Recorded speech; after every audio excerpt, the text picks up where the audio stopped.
Right, hi guys. So this is episode 5 in the mini series that I'm doing, aimed at new starters, people who are thinking about starting their own gardening business. And in this one, I'm going to talk about beating the competition, which you have just become part of, other people's competition as well. Now, the one thing I will say, in my experience, is there's enough gardens to go around. There's plenty of gardens. I see people come and go. People think it's easy to get into. It's just cutting a few lawns a day. If you're needing to make a full-time wage, it's not. It's not easy. And if you're just starting out, it can be daunting. It can be kind of nerve-wracking. You don't know, where your next kind of few quid's coming from. Sometimes it's, it can be quite a thing to get into. The whole world of being self-employed, and that might not be for everyone. So you've got to give it a long, hard think. And whether you're in the position to go it alone. Have you got a full-time job at the moment? Can you juggle the two side by side? Now, I don't want to get into all that. I have got other videos on this.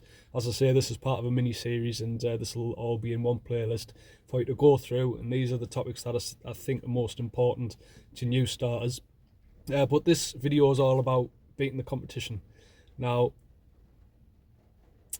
the one thing that I will say, and this probably is the number one thing, is if you do a good job, it's all cliche, but if you do a good job, people will tell people and you'll get more work. It's as simple as that. So the number one thing I can tell you here is keep your standards high. If you keep your standards high, try not to let them slip. That's your benchmark. And that will hopefully set you apart from the people who are not so good. Because there's genuinely a whole mix out there. There's people who are well established and who are always going to get customers and gardens, and do a really good job. There are people who are just starting who maybe don't know kind of what it's all about, have underestimated it. They'll come and go. You maybe have the people in between who are kind of semi-busy, or people who are maybe doing it part-time, or maybe slightly older people who are wanting to top up the pensions, that kind of thing. You kind of see all sorts of gardeners really. But if you can keep your standards high, so I'm talking about being punctual, communication is massive. How often do we all twist that tradesmen and gardeners and stuff just don't message back, or they're not kind of, they're unresponsive, or they take ages to message back, they don't ring back. All that is absolutely crucial. So if you can do all these sorts of things well, when you turn up to garden, and speak to people, be polite.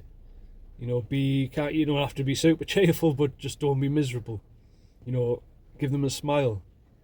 Do you know what I mean? Sometimes people, especially maybe stereotyping a little bit, the older generation, they might just want a 5-10 minute chat, and sometimes that to them is as good as the work. They kind of, if they have their gardener come in, some people it's sad really. Some people kind of wait for the day that you come and sit and have a bit chat with you. And if you can kind of get all that together and maintain it, that's arguably the hardest part, is maintaining it.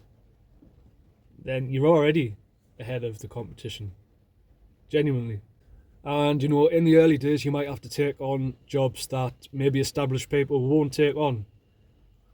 So, for example, I'm picking and choosing my jobs now because I'm virtually full, let's say. There's always room for an extra grass cut, but I don't tend to take on new weeding jobs for new customers. I will for existing customers, but I'll knock those on the head. So you've got to, in the early days, or ongoing, whatever you want to do to your business, you've got to be kind of prepared to take on those jobs.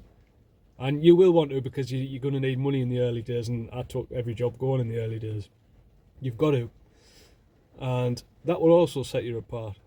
So if you can create a good infrastructure around your business, if you've got a bit of a budget, for setting up a van with good signage, if you look the part, got your uniform, if you've got spares, so you've got your basic equipment, then you've got spares, which means if and when things break, you don't have to cancel jobs, because that loses trust as well. Now that probably will happen, don't get us wrong. Worst case scenario, if you have to cancel, but just be upfront with the customer and, you know, let them know when you're going to be coming next and stick to it.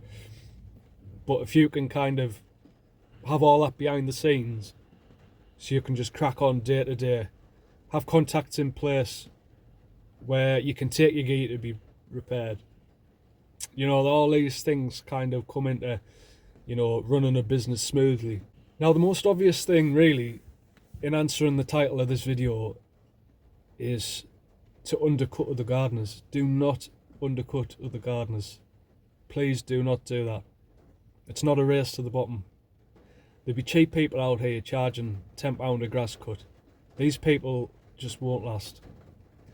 You know, we're all out there to make a good, honest living. And if we're undercutting each other left, right and centre, what's the point? So there are other ways to beat your competition. You know, that's by running a good business.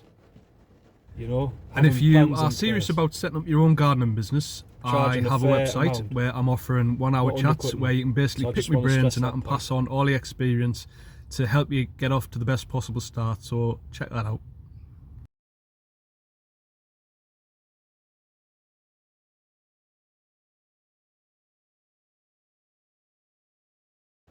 Thanks for watching, guys. I'll see you in the next one. Cheers.